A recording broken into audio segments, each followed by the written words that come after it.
ਜਿਹੜੀ ਹੈ ਉਹਦੀ ਕੋਈ ਵੀ ਜਿਹੜੀ ਚੀਜ਼ ਹੈ, ਥਿੰਗਸ ਨੇ ਜਿਹੜੀਆਂ, ਉਹ ਆਪਣੀ ਜਗ੍ਹਾ ਤੇ ਉਹਨਾਂ ਦੀ ਫਿਕਸ ਪਲੇਸ ਹੋਣੀ ਚਾਹੀਦੀ ਹੈ।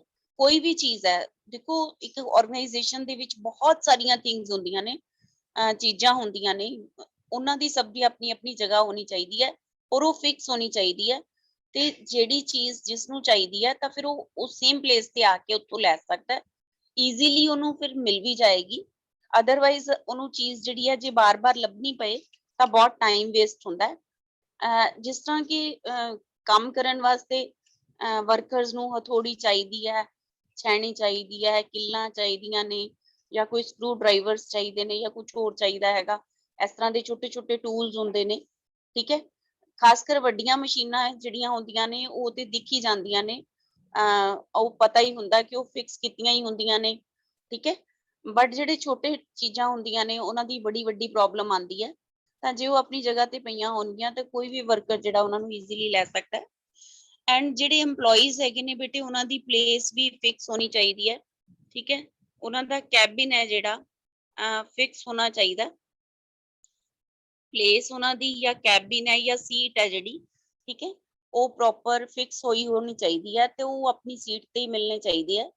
ਕਿਉਂਕਿ ਜੇ ਕਿਸੇ ਵੀ ਵਰਕਰ ਨੇ ਕਿਸੇ ਦੂਸਰੇ ਬੰਦੇ ਨੂੰ ਮਿਲਣਾ ਤਾਂ ਉਹਨੂੰ ਪਤਾ ਹੋਏ ਕਿ ਵੀ ਜਿਹੜਾ ਜਿਹਨੂੰ ਮੈਂ ਮਿਲਣਾ ਚਾਹੁੰਦਾ ਵਾਂ ਉਹਦਾ ਕੈਬਿਨ ਕਿੱਥੇ ਹੈ ਤੇ ਉਹਦੀ ਸੀਟ ਕਿੱਥੇ ਹੈ। ਜਾਂ ਫਿਰ ਦੇਖੋ, ਕੈਬਿਨ ਇੱਕ ਅਲੱਗ, ਜਿਹੜੇ ਵੱਡੇ ਆਫੀਸਰ ਹੁੰਦੇ ਨੇ ਉਹਨਾਂ ਲਈ ਤਾਂ ਕੈਬਿਨ ਹੁੰਦੇ ਨੇ, ਅਦਰਵਾਈਜ਼ ਬਾਕੀਆਂ ਲਈ ਸੀਟਸ ਹੁੰਦੀਆਂ ਨੇ।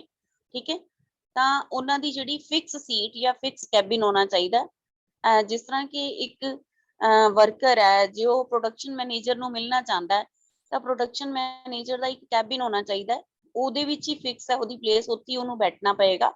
ਤਾਂ ਉਹ ਜਿਹੜਾ ਵਰਕਰ ਹੈ ਜਾਂ ਕੋਈ ਵੀ ਹੈ, ਜਦੋਂ ਕਿਸੇ ਨੇ ਉਸਨੂੰ ਮਿਲਣਾ ਤਾਂ ਉਹਨੂੰ ਈਜ਼ੀਲੀ ਜਿਹੜਾ ਉੱਥੋਂ ਮਿਲ ਜਾਏਗਾ।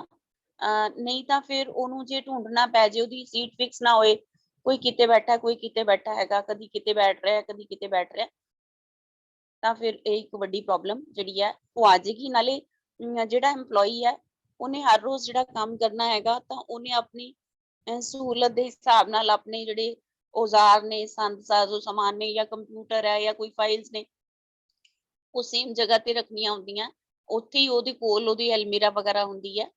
ਤਾਂ ਉਹਨੂੰ ਵੀ, ਆਪ ਨੂੰ ਵੀ ਈਜ਼ੀ ਰਹਿੰਦਾ ਕਿ ਹਰ ਰੋਜ਼ ਮੈਂ ਸੇਮ ਜਿਹੀ ਤਾਂ ਕੰਮ ਕਰਨਾ, ਤਾਂ ਜੋ ਵੀ ਮੇਰੀਆਂ ਚੀਜ਼ਾਂ ਨੇ ਉਹ ਮੇਰੇ ਨੇੜੇ ਮੇਰੇ ਕੈਬਿਨ 'ਚ ਪਈਆਂ ਨੇ। ਠੀਕ ਹੈ, ਉਹਦੇ ਅੰਡਰ ਲੌਕ ਐਂਡ ਕੀ ਵੀ ਰੱਖ ਸਕਦਾ ਉਹ। ਠੀਕ ਹੈ, ਇਸ ਕਰਕੇ ਪ੍ਰਿੰਸੀਪਲ ਆਫ ਆਰਡਰ ਮੀਨਸ ਕਿ ਸਾਰੇ EMPLOYEES ਔਰ ਸਾਰੀਆਂ ਚੀਜ਼ਾਂ ਦੀ ਜਿਹੜੀ ਹੈ ਪਲੇਸ ਫਿਕਸ ਹੋਣੀ ਚਾਹੀਦੀ ਹੈ। ਅਗਲਾ ਹੈ ਪ੍ਰਿੰਸੀਪਲ ਆਫ ਇਕੁਇਟੀ। ਠੀਕ ਹੈ, ਇਕੁਇਟੀ ਦਾ ਮਤਲਬ ਹੈ ਇੱਥੇ ਇਕੁਅਲ, ਬਰਾਬਰ। ਠੀਕ ਹੈ, ਕਹਿੰਦੇ ਕਿ ਜਿਹੜੇ ਵਰਕਰਸ ਨੇ, ਕਹਿੰਦੇ ਜਿਹੜਾ ਫਿਊਲ ਹੈ ਉਹ ਇਹ ਕਹਿੰਦਾ ਹੈ ਕਿ ਜਿਹੜੇ ਵਰਕਰਸ ਨੇ ਉਹਨਾਂ ਨੂੰ ਜਿਹੜਾ ਹੈ ਡਿਊਟੀ ਦੇ ਪ੍ਰਤੀ ਬਹੁਤ ਲਾਇਲ ਬਣਾਉਣਾ ਹੁੰਦਾ ਹੈ। ਠੀਕ ਹੈ, ਕਿ ਉਹ ਡਿਵੋਸ਼ਨ ਦੇ ਨਾਲ ਕੰਮ ਕਰ ਸਕਣ, ਮਤਲਬ ਪੂਰੇ ਡੈਡੀਕੇਟ ਹੋ ਕੇ ਇੰਸਟੀਟਿਊਸ਼ਨ ਵਾਸਤੇ ਜਿਹੜਾ ਹੈਗਾ ਕੰਮ ਕਰ ਸਕਣ। ਇਸ ਕਰਕੇ ਉਹਨਾਂ ਨੂੰ ਸਭ ਨੂੰ ਬਰਾਬਰ ਸਮਝਣਾ ਹੈ। ਠੀਕ ਹੈ, ਕਿ ਜੇ ਕਿਸੇ ਨੇ ਅੱਛਾ ਕੀਤਾ ਤਾਂ ਉਹਨੂੰ ਰਿਵਾਰਡ, ਜੇ ਮਾੜਾ ਕੀਤਾ ਤਾਂ ਉਸਨੂੰ ਉਹਦੀ ਪਨਿਸ਼ਮੈਂਟ। ਮਤਲਬ ਜੇ ਕਾਈਂਡਨੈਸ ਸ਼ੋ ਕਰਨੀ ਹੈ ਤਾਂ ਸਾਰਿਆਂ ਨੂੰ ਬਰਾਬਰ ਕਾਈਂਡਨੈਸ ਉਹਨਾਂ ਲਈ ਸ਼ੋ ਕਰਨੀ ਪਏਗੀ।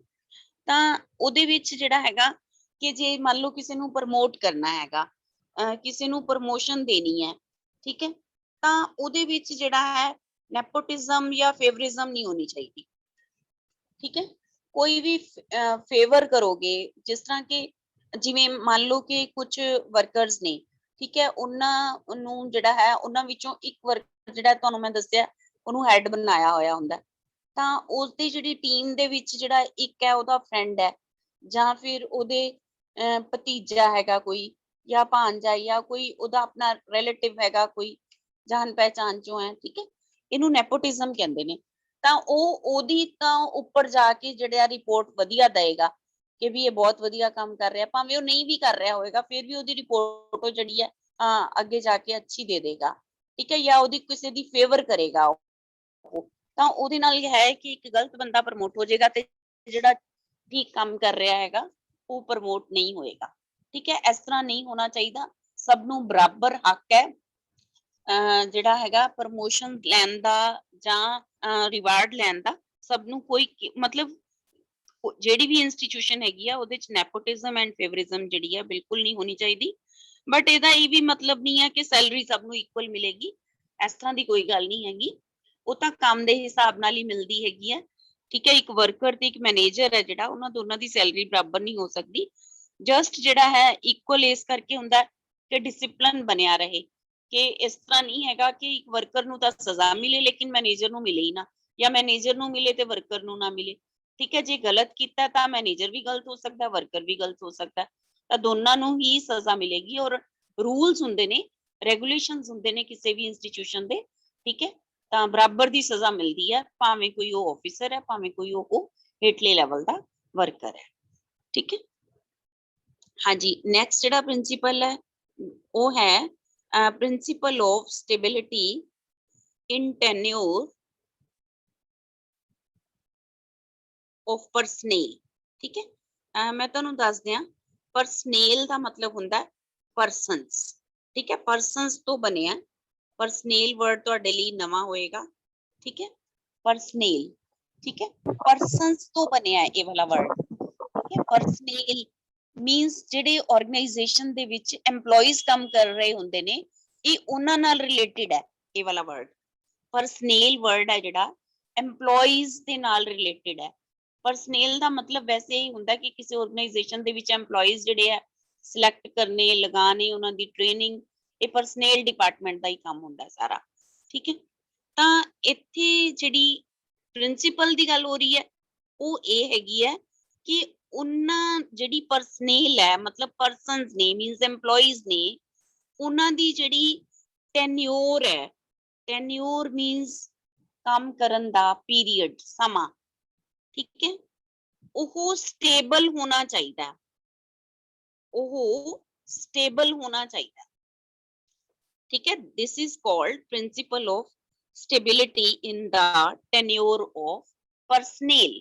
ਠੀਕ ਹੈ, ਮੀਨਸ ਇਹਦਾ ਇਹ ਮਤਲਬ ਹੈ ਕਿ ਜਿਹੜੇ ਅਸੀਂ EMPLOYEES ਲਗਾ ਲਏ ਆਰਗੇਨਾਈਜੇਸ਼ਨ ਦੇ ਵਿੱਚ, ਠੀਕ ਹੈ, ਉਹ EMPLOYEES ਜਿਹੜੇ ਆ ਲੰਬੇ ਸਮੇਂ ਤੱਕ ਉਸੇ ਆਰਗੇਨਾਈਜੇਸ਼ਨ ਦੇ ਵਿੱਚ ਜੌਬ ਕਰਨ, ਉਹ ਸਟੇਬਲ ਰਹਿਣ, ਛੱਡ ਕੇ ਨਾ ਜਾਣ ਬਾਰ-ਬਾਰ।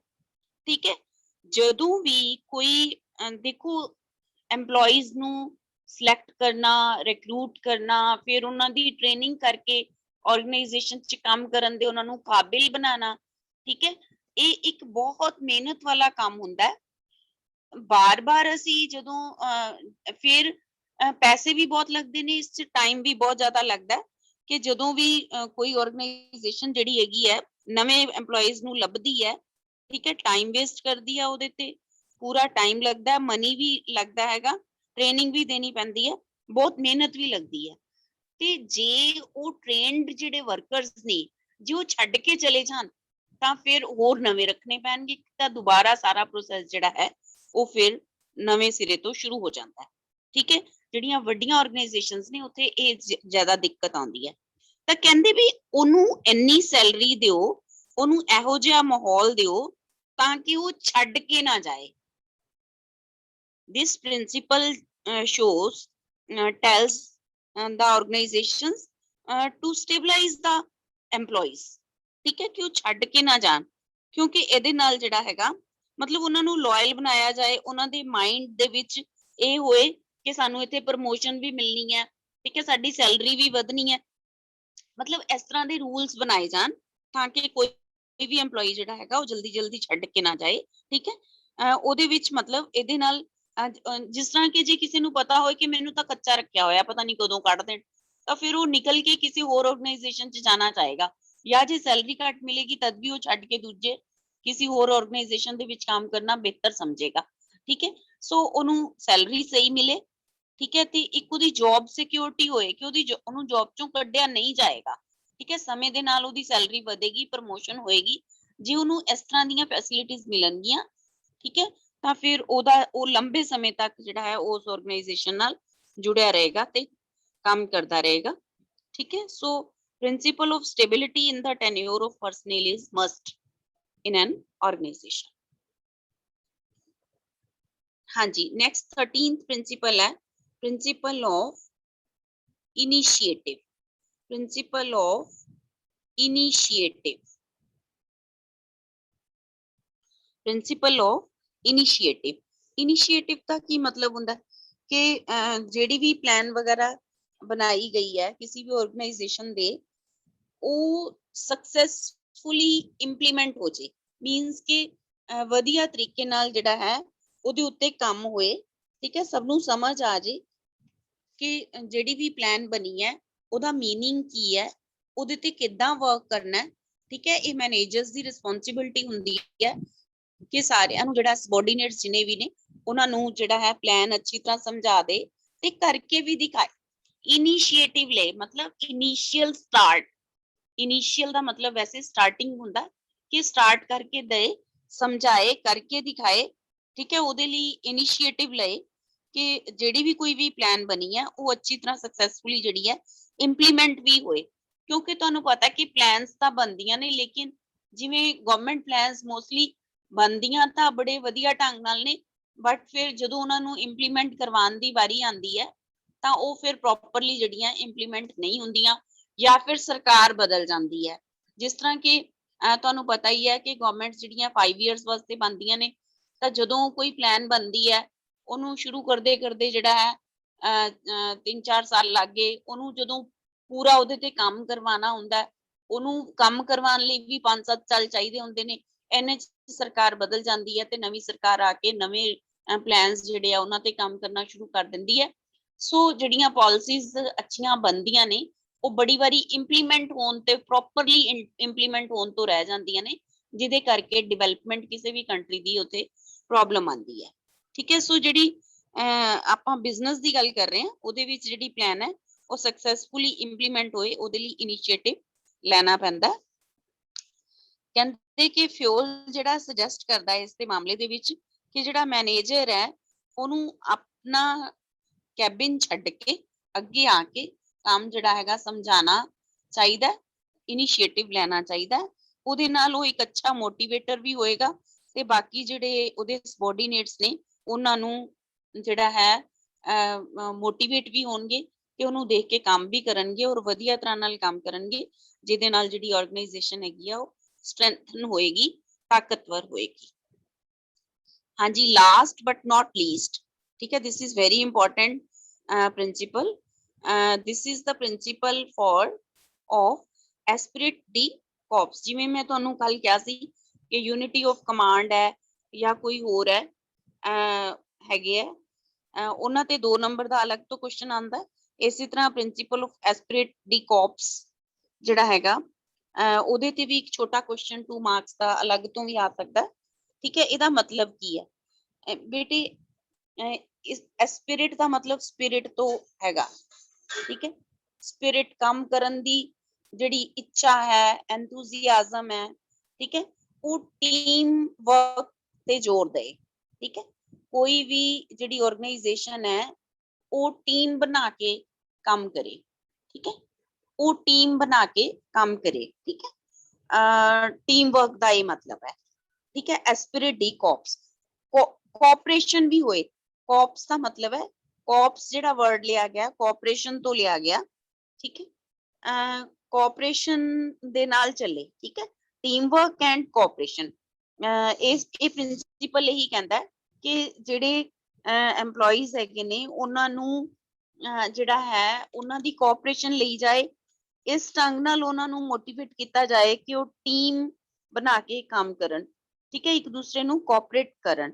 ਜਿਸ ਤਰ੍ਹਾਂ ਕਿ ਕੋਈ ਵੀ ਕੰਮ ਹੈ ਜਿਹੜਾ ਉਹਨੂੰ ਉਹ ਆਪਣੇ ਗੋਲ ਨਹੀਂ ਸੋਚਣੇ ਉਹਨਾਂ ਨੇ ਜਿਹੜੀ ਇੰਸਟੀਟਿਊਸ਼ਨ ਹੈ, ਜਿਹੜੀ ਆਰਗੇਨਾਈਜੇਸ਼ਨ ਹੈਗੀ ਹੈ, ਉਹਦੇ ਜਿਹੜੇ ਗੋਲਸ ਨੇ ਉਹਨੂੰ ਸਾਰਿਆਂ ਨੇ ਮਿਲ ਕੇ ਪੂਰਾ ਕਰਨਾ।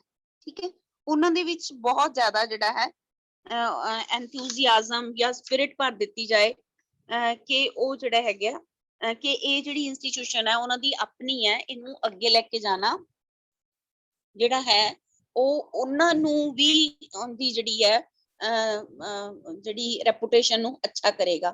ਠੀਕ ਹੈ, ਤਾਂ ਜਿਸ ਤਰ੍ਹਾਂ ਕਿ ਕਹਿੰਦੇ ਫਿਊਲ ਨੇ ਇੱਕ ਸੁਜੈਸ਼ਨਸ ਦਿੱਤੀਆਂ ਨੇ ਕਿ ਉਹਨਾਂ ਨੂੰ ਜਿਹੜੇ EMPLOYEES ਨੇ ਉਹਨਾਂ ਨੂੰ ਕਦੀ ਵੀ ਡਿਸਕਾਰਡ ਨਾ ਕੀਤਾ ਜਾਏ। ਠੀਕ ਹੈ, ਉਹਨਾਂ ਨੂੰ ਕਿੱਦਾਂ ਡਿਸਕਾਰਡ ਨਹੀਂ ਕਰਨਾ?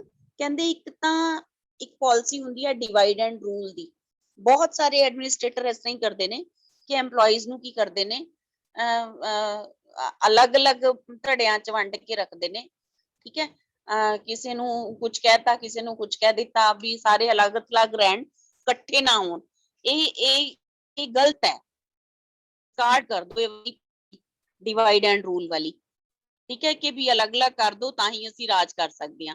ਕਹਿੰਦੇ ਤਾਂ ਇਹਨੂੰ ਛੱਡ ਦੋ। ਤੇ ਦੂਸਰਾ ਕਹਿੰਦਾ ਵੀ ਰਿਟਨ ਜਿਹੜੀ ਅਬਿਊਜ਼ ਕਰਨਾ ਬੰਦ ਕਰ ਦੋ। ਲਿਖਤੀ ਤੌਰ ਤੇ ਰਿਟਨ ਮਤਲਬ ਲਿਖਿਆ ਹੋਇਆ, ਲਿਖ ਕੇ ਉਹਨਾਂ ਨੂੰ ਗਾਲੀ ਨਹੀਂ ਦੇਣੀ। ਅਬਿਊਜ਼ ਕਰਨਾ ਮਤਲਬ ਬੁਰਾ ਭਲਾ ਕਹਿਣਾ, ਠੀਕ ਹੈ, ਵੀ ਲਿਖਤੀ ਤੌਰ ਤੇ ਉਹਨਾਂ ਨੂੰ ਬੁਰਾ ਭਲਾ ਨਹੀਂ ਕਹਿਣਾ, ਸੋ ਦੈਟ ਕਿ ਉਦਾਂ ਤੁਸੀਂ ਬੁਲਾ ਕੇ ਉਹਨਾਂ ਨੂੰ ਕਹਿ ਦੋ, ਪਰ ਲਿਖਤੀ ਰੂਪ ਵਿੱਚ ਜਿਹੜਾ ਹੈ ਬਿਲਕੁਲ ਵੀ ਉਹਨਾਂ ਨੂੰ ਗੁੱਸਾ ਨਹੀਂ ਕਰਨਾ ਜਾਂ ਕੁਝ ਗਲਤ ਨਹੀਂ ਕਹਿਣਾ, ਵੀ ਲਿਖ ਕੇ ਦੇ ਦੋ ਵੀ ਤੂੰ ਤਾਂ ਇਦਾਂ ਦਾ ਹੈਗਾ, ਠੀਕ ਹੈ। ਜਿਸ ਤਰ੍ਹਾਂ ਕਿ ਉਹਦੀ ACR ਦੇ ਵਿੱਚ ਲਿਖ ਦਿੱਤਾ, ਉਹਦੀ ਐਨੂਅਲ ਰਿਪੋਰਟ ਦੇ ਵਿੱਚ ਕੁਝ ਗਲਤ ਲਿਖਤਾ, that will be wrong। ਜਿਹੜੀ ਐਨੂਅਲ ਰਿਪੋਰਟ ਹੈ ਉਹਦੇ ਵਿੱਚ ਸਭ ਕੁਝ ਠੀਕ ਹੀ ਲਿਖਣਾ ਹੈ। ਅਦਰਵਾਈਜ਼ ਜੇ ਤੁਹਾਨੂੰ ਕਿਤੇ ਲੋੜ ਹੈਗੀ ਹੈ ਮੈਨੇਜਰਸ ਨੂੰ, ਤਾਂ ਉਹਨੂੰ ਬੁਲਾ ਕੇ ਸਮਝਾਇਆ ਜਾ ਸਕਦਾ ਹੈ, ਠੀਕ ਹੈ। ਤਾਂ ਇਸ ਤਰ੍ਹਾਂ ਦਾ ਜਿਹੜਾ ਮਾਹੌਲ ਜੇ ਬਣਾਵਾਂਗੇ ਤਾਂ ਫਿਰ ਜਿਹੜਾ ਹੈ ਅਸੀਂ ਪ੍ਰਿੰਸੀਪਲ ਆਫ ਐਸਪਰਿਟ ਡੀ ਕੋਰਪਸ ਕੰਮ ਕਰ ਰਹੇ ਹੋਵਾਂਗੇ। ਸੋ ਬੇਟੇ these were the 14 principles of Henry Fayol, ਠੀਕ ਹੈ। ਹੈਨਰੀ ਫਿਓਲ ਨੇ ਮਤਲਬ ਇਸ ਗੱਲ ਤੇ ਜ਼ੋਰ ਦਿੱਤਾ, ਕਨਕਲੂਜਨ ਇਹਦਾ ਇਹ ਨਿਕਲਦਾ ਹੈਗਾ ਕਿ ਜਿਹੜਾ ਹੈਨਰੀ ਫਿਓਲ ਹੈ ਉਹਨੇ ਜਿਹੜਾ ਹੈਗਾ ਇਸ ਗੱਲ ਤੇ ਜ਼ੋਰ ਦਿੱਤਾ ਹੈਗਾ ਕਿ ਸਾਰੀ ਮੈਨੇਜਮੈਂਟ ਦਾ ਜਿਹੜਾ ਕੰਮ ਹੈਗਾ ਉਹ ਬੜਾ ਸਿਸਟਮੈਟਾਈਜ਼ ਢੰਗ ਦੇ ਨਾਲ ਹੋਣਾ ਚਾਹੀਦਾ ਹੈਗਾ, ਤੇ ਉਹਦੇ ਨਾਲ ਜਿਹੜੀ ਜਿੰਨੀਆਂ ਵੀ ਐਕਟੀਵਿਟੀਜ਼ ਨੇ, ਠੀਕ ਹੈ, ਉਹਨਾਂ ਤੇ ਅੱਛੀ ਤਰ੍ਹਾਂ ਉਹਨਾਂ ਨੂੰ ਜਿਹੜੀਆਂ ਪਲਾਨ ਕੀਤੀਆਂ ਗਈਆਂ ਨੇ ਉਹਨਾਂ ਨੂੰ ਸਹੀ ਤਰ੍ਹਾਂ ਨਾਲ ਅਪਲਾਈ ਕੀਤਾ ਜਾਏ। ਤੇ ਜਿਹੜਾ ਹੈ ਹਰ ਚੀਜ਼ ਦੀ ਕਲੈਰੀਫਿਕੇਸ਼ਨ ਹੋਣੀ ਚਾਹੀਦੀ ਹੈ, ਹਰ ਰੂਲ ਐਂਡ ਰੈਗੂਲੇਸ਼ਨ ਦੀ। ਸੋ ਜਿਹੜਾ ਹੈ ਤੇ ਇਹਦੇ 'ਚ ਇੱਕ ਫਲੈਕਸੀਬਿਲਿਟੀ ਜ਼ਰੂਰ ਹੋਣੀ ਚਾਹੀਦੀ ਹੈ। ਫਲੈਕਸੀਬਿਲਿਟੀ ਮੀਨਸ ਕਿ ਕਿਤੇ ਵੀ ਕੁਝ ਚੇਂਜ ਕਰਨਾ ਚਾਹੁੰਦੇ ਹਾਂ, ਈਜ਼ੀਲੀ ਜਿਹੜਾ ਅਸੀਂ ਚੇਂਜ ਕਰ ਸਕੀਏ। ਕਿਸੇ ਵੀ ਪ੍ਰਿੰਸੀਪਲ ਨੂੰ ਜਿਹੜਾ ਹੈ ਆਪਣੀ ਆਰਗੇਨਾਈਜੇਸ਼ਨ ਦੇ ਹਿਸਾਬ ਨਾਲ ਉਹਨੂੰ ਚੇਂਜ ਕਰਕੇ ਯੂਜ਼ ਕੀਤਾ ਜਾ ਸਕਦਾ ਹੈਗਾ, ਸੋ ਦੈਟ ਜਿਹੜੀ ਆਰਗੇਨਾਈਜੇਸ਼ਨ ਹੈ ਉਹਦੇ ਆਬਜੈਕਟਿਵਸ ਜਿਹੜੇ ਆ ਸਹੀ ਤਰ੍ਹਾਂ ਨਾਲ ਜਿਹੜੇ ਹੈਗੇ ਆ ਉਹ ਅਚੀਵ ਕੀਤੇ ਜਾ